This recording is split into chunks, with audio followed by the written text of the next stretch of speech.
Welcome to episode 12 of the American Noise podcast. Today we are going over game 6 of the XFL season and game 2 of XFL week 2. And probably the most boring game, other than maybe Defenders Guardians, at least in the first half.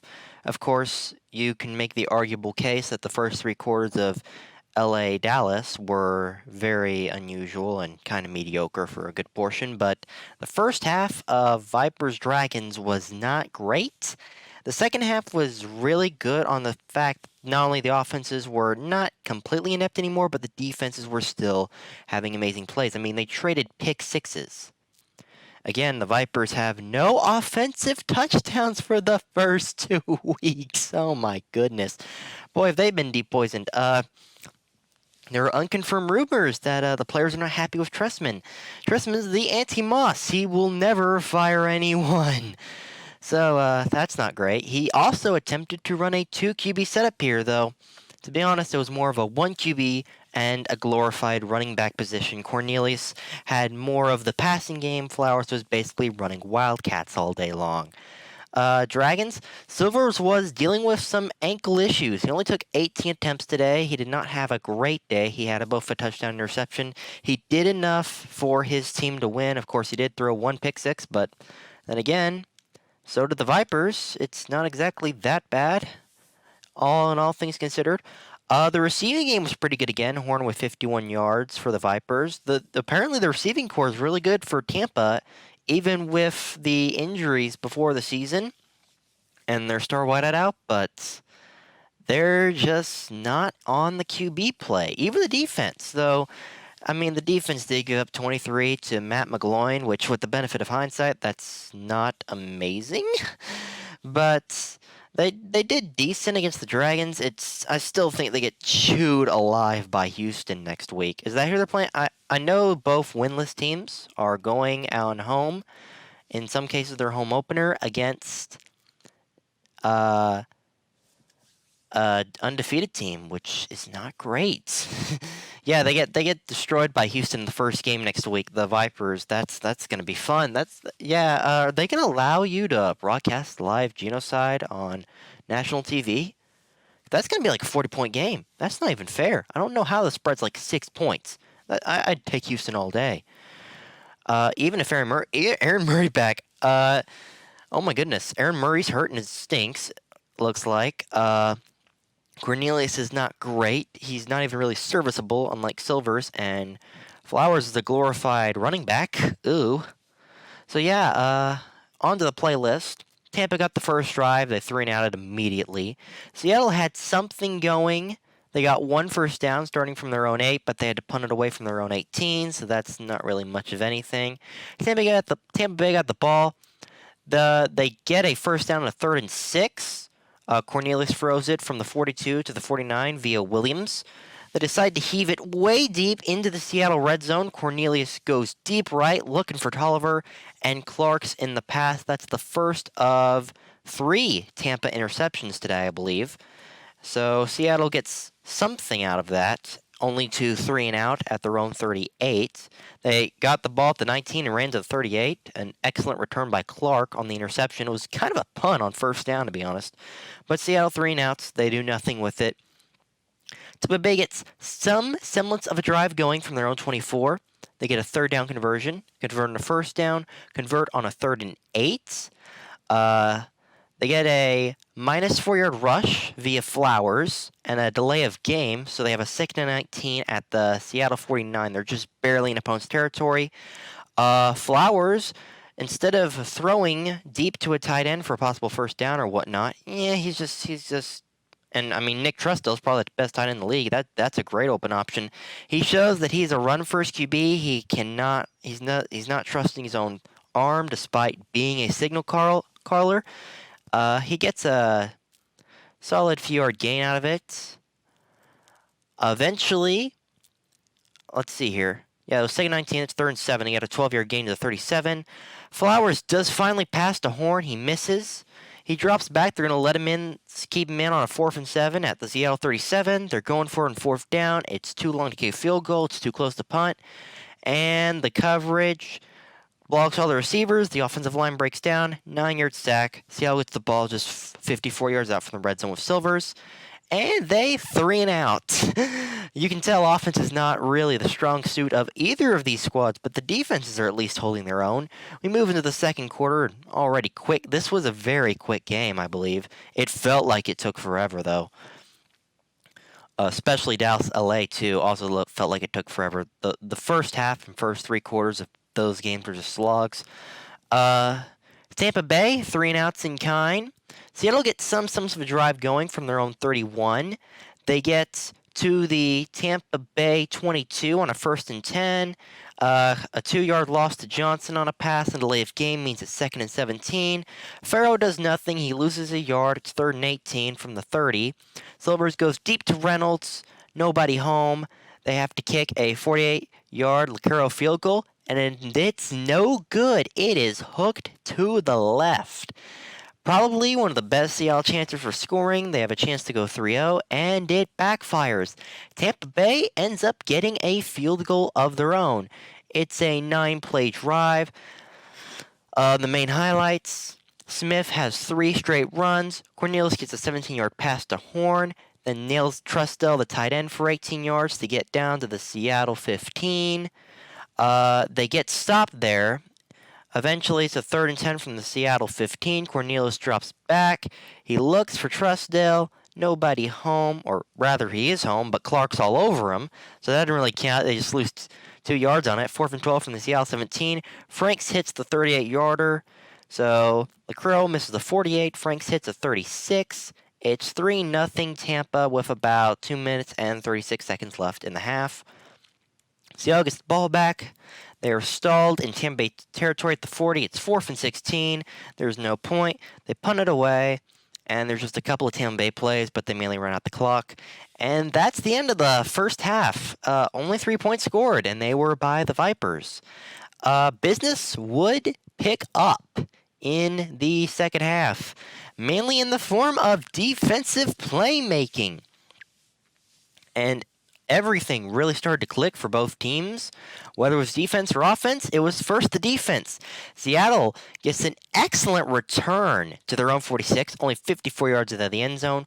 Williams gets a 19-yard gain there to the Tampa Bay 35. They get a holding penalty and then a nice 11-yard pass to Hamlet on a 1st and 18. So it's 2nd and 7. Garner gets a 7-yard rush to the Tampa Bay 25. Everything's clicking. They do miss a deep pass to Reynolds, hoping for the end zone, and a touchdown score from the 25 and 1st and 10. But everything's nice. He throws a nice little flat route out to Hamlet, and he's made a critical mistake, and that's if you're throwing to a flat route, you have to make absolutely certain a defensive player is not going to just streak across in front of the ball and get it. And the way football is played, he is between the receiver and the quarterback, and there is no one in front of him on the field, whether it's a 10-yarder at the 10-yard line or in the red zone. He has to run the full length of the field. No one is around, and McFadden with a 78-yard return for 6 points. They do miss the 1-point conversion, but you would think at this point, yeah, Tampa's going to pull this off. It's a 9-0 game. They just broke the will. And Seattle's will is not broken. 2nd and 9 from their own 32. Silvers finds Reynolds for 68 yards and the 6. They missed the 2-pointer, but it is 9-6 Tampa. Seattle's offense has woken up. The biggest crowd in XFL history so far, nearly 30K, comes alive in front of over 2 million on television on Fox. Everything's looking fine for Seattle. Lacroix kicks it off. Tampa Bay 3s and outs. Seattle 3s and outs in kind. And they get the ball at the Tampa Bay 12. The Vipers get a nice 13-yard rush via Devon Smith. But eventually, on a 2nd and 8 from the 27, false start down to the 22. Flowers looks deep for Williams, his longest for all game. No one home. Again, he doesn't seem to have the arm. And he's your best QB, according to the fans. That's not epic. They get unsportsmanlike conduct and are knocked all the way to the Tampa Bay 11. It's a 3rd and 24. Just throw a short flat route, punt the ball away at the 3-point lead. And Flowers, the offensive line, complete collapses on him. He drops back in the pocket. He's looking. He can't. He just tries to throw it away. And he throws it right into Smith's hands. The lineman snags it, and he waltzes in from the 1-yard line for the Seattle touchdown and the lead. Seattle takes the 12-9 lead. Reynolds gets a pass catch from 5 yards out that makes it 14-9 Seattle with 5:27 left in the third. Seattle is in the lead. They have come alive. They can win this ball game. And Tampa Bay has a long drive. A really long drive. So let's count it. 3rd down conversion from their own 41. That's the 3rd play of the drive. Another 3rd down conversion. 7th play of the drive at the Seattle 30. That's the 7th play. Another 3rd down conversion. 10th play of the drive at the 19. They get to the goal line on the 11th play via a 13-yard rush via Patrick. The 12th play of the drive. Patrick finds no holes, and so on 2nd and 2 as well. Nothing there. Cornelius tries a pass to Patrick. Doesn't work. Patrick is not working. It worked from the 13 to the 1, but it did not work at the 1 or 2 yard line, no matter what they did. So since the kickoff, they've had 14 plays. They finally take a 15th play of the drive. They're going to make it a 2-point game, and the snap is completely botched on the field goal. The supposed 21-yard or so chip shot is never even attempted. Eventually, they recover the ball at the 10, but it's taken to the 14. Seattle has the football via turnover or turnover on downs or whatever have you. And, yeah. Seattle gets the ball at the 14. The defense stands tall. Instead of forcing another interception, they force a fumble and, oh, wait a minute. Do my eyes deceive me? Is this, in fact, more Tampa Bay offense red zone issues? I'm so stunned. It's not like we saw this happen all of week 1. Again, what is with this team and not getting anything done when it counts in the red zone? They have had how many red zone trips and no offensive touchdowns? How many? In fact, they had 4 in the first game, and they intercepted by a pass by Murray, field goal, turnover on downs. Once again here in the red zone, how many times did they get in there this time? They got there 3 times. No dice. No touchdowns. They have had 7 red zone attempts. And no PAT chances because they can't get the ball into the stinking end zone. This, I know it's hard, but it's not that hard. And in fact, this isn't the worst offensive performance all week because the Guardians' offensive performance existed. Technically. I've actually found McGloin on the side of a milk carton, so that's somewhere on a semblance for finding the offense. The Vipers' offense... Okay, folks, at this point, rename the Tampa Bay Vipers to a non-poisonous snake because there is no poison to bite. The only thing that team's hurting is themselves. Absolutely pathetic. Just no. And now they got to play, I believe, Houston this week, and at home next week, they also get the DC Defenders. They get 2 undefeated teams in a row at home. They're going to be 0-4. No matter what they do, very likely. They are screwed. They are done. LA, at least they have Josh Johnson. Maybe Moss can fire that team up. And they held with Dallas in that 4th quarter. And they showed some sparks. And maybe they can upset DC. And even if they don't throw in 3, they can still feel comeback. They have the talent on that roster. Tampa Bay has nothing. Their best QB is a glorified running back. So yeah, that's I didn't mean to go on a rant there, but Tampa Bay is doomed. They have nothing. Anyway, Seattle gets the ball. They get a drive up to the Tampa Bay 39, but eventually have to punt. It was a solid up to the punt, 10-play drive. The punt's the 11th play of the drive. 7:02 left in the game. Tampa's only 5 points down, but we know they're not going to do anything with the football. True to form, they get to their own 49, 51 yards out from the end zone, and two incompletions, one on second, one on third, both to Jones intended, but nothing doing. One was to the short right, one was to the short left. Drops back on a 4th and 8, and he is sacked by Thompson. What a stunning surprise. The Tampa Bay offense fails again. I'm shocked. I am gonna die from not surprised. Anyway, Seattle gets the ball. They do something immediately with it. 12-yard rush by Farrell, 4-yard rush by Gardner. Only a 2-yard rush from Williams on 2nd and 6 from the Tampa Bay 28. But there's a 13-yard unnecessary roughness penalty. So that gets them to Tampa Bay 13. They do stall out there. They have a 4th and 6 at the 9-yard line with 107 left. Lacrio hits a 27-yard chip shot. He does make this one. It's 17-9 Seattle. It's an 8-point game. If only Tampa could actually, do anything on offense, this might actually have a chance with 62 seconds left. But they get the ball at their own 33, 67 yards out. Incomplete pass to Tolliver via Cornelius.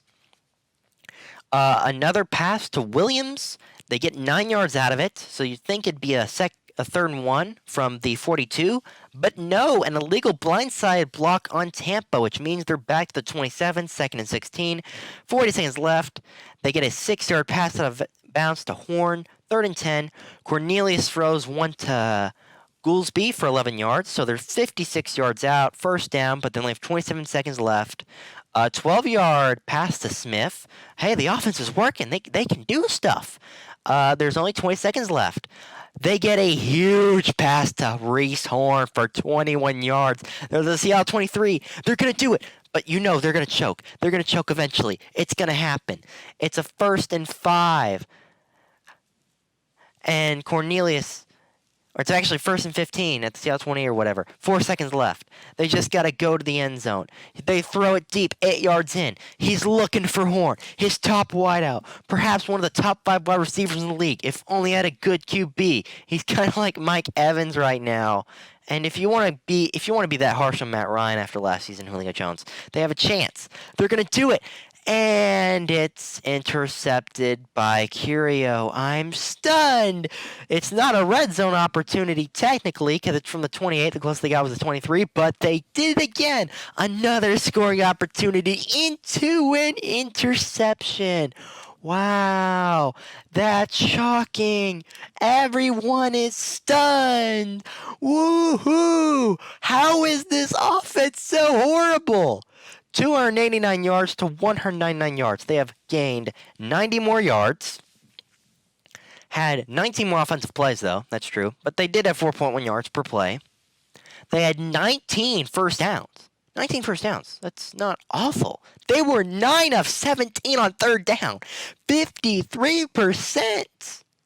What is wrong with this team? Why can't they not score offensive touchdowns? In fact, they did score 1 TD, and that was a lucky flat-route interception for 72 yards on a pick 6. That's their 1 touchdown.